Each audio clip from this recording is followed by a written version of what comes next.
तस्वीरें अतीक अहमद के बेटे असद के एनकाउंटर के बाद की हैं। साथ में असद के सहयोगी गुलाम का भी गुरुवार को यूपी पुलिस की एसटीएफ ने एनकाउंटर कर दिया।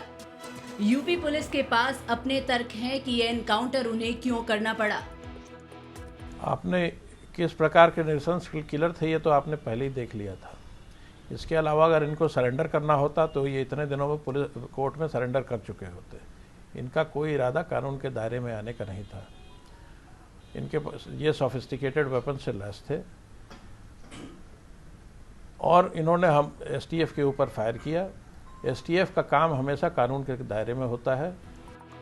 लेकिन विपक्ष के कई नेता एनकाउंटर को संकेतों में फर्जी बता रहे हैं।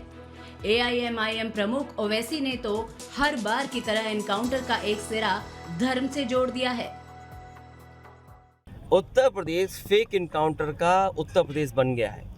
उत्तर प्रदेश में फेक इनकाउंटर हैं। अधिकारी अपनी कुर्सी बचाने के लिए, अधिकारी अपना सब कुछ दांव पे रख करके सरकार के दबाव में ये घटनाएं कर रहे हैं। केवल मिट्टी में मिलाने की बात एक सीमा तक है, भेदभाव कर रहे हैं लोग। ये केवल चुनाव को देख रहे हैं, किस तरीके से समाज को बांट दें, किस तरीके से असली मुद्दों से हटा दें। वो कुछ भी कहें, लेकिन कानून अपनी जगह है, कोर्ट अपनी जगह है, संविधान अपनी जगह है। जुनैद और नसीर को जिसने मारा तुम उसका भी एनकाउंटर करोगे? नहीं करोगे तुम। इसलिए नहीं करोगे क्योंकि तुम मजहब के नाम पर एनकाउंटर करते हो। मारो जुनैद और नसीर के कातिलों को। नहीं मारोगे, अब तक एक पकड़ा गया, 9 गायब। नहीं करोगे। ये कानून की धज्जियां उड़ रही, एनकाउंटर नहीं। तुम कॉन्स्टिट्यूशन का एनकाउंटर करना चाहते हो। अगर तुम फैसला करोगे कि गोली से इंसाफ करेंगे तो फिर बंद कर दो अदालतों को।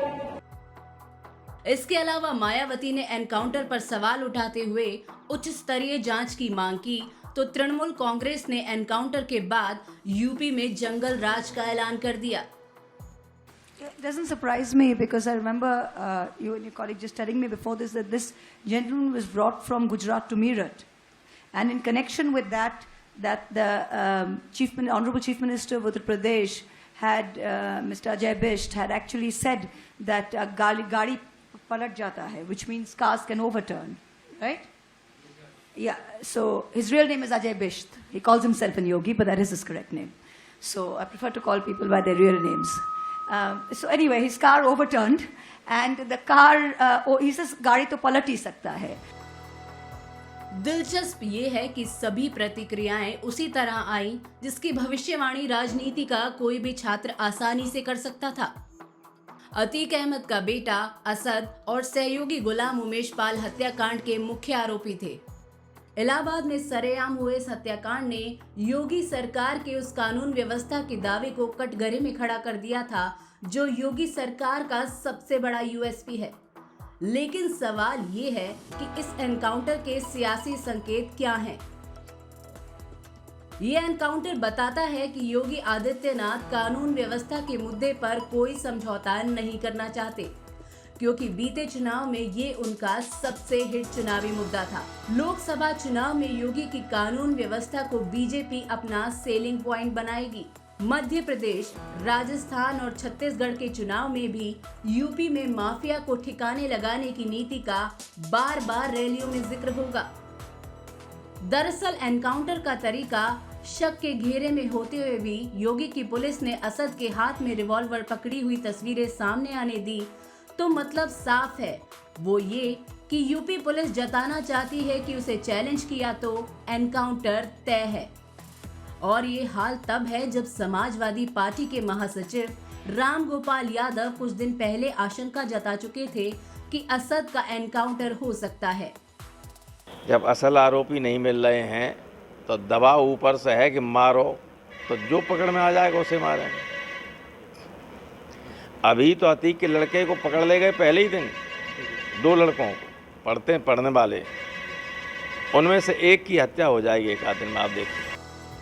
आमतौर पर चुनाव में विपक्ष का प्रमुख मुद्दा कानून व्यवस्था होता है, लेकिन पिछले उत्तर प्रदेश विधानसभा चुनाव में बीजेपी ने लॉ एंड ऑर्डर को चुनावी मुद्दा बनाया था उस समय पीएम मोदी से लेकर अमित शाह ने अपने भाषणों में कानून व्यवस्था पर उपलब्धियां गिनाई थी। ये मुद्दा बीजेपी को लाभ देता है और बीजेपी इस मुद्दे से समझौता नहीं करना चाहती।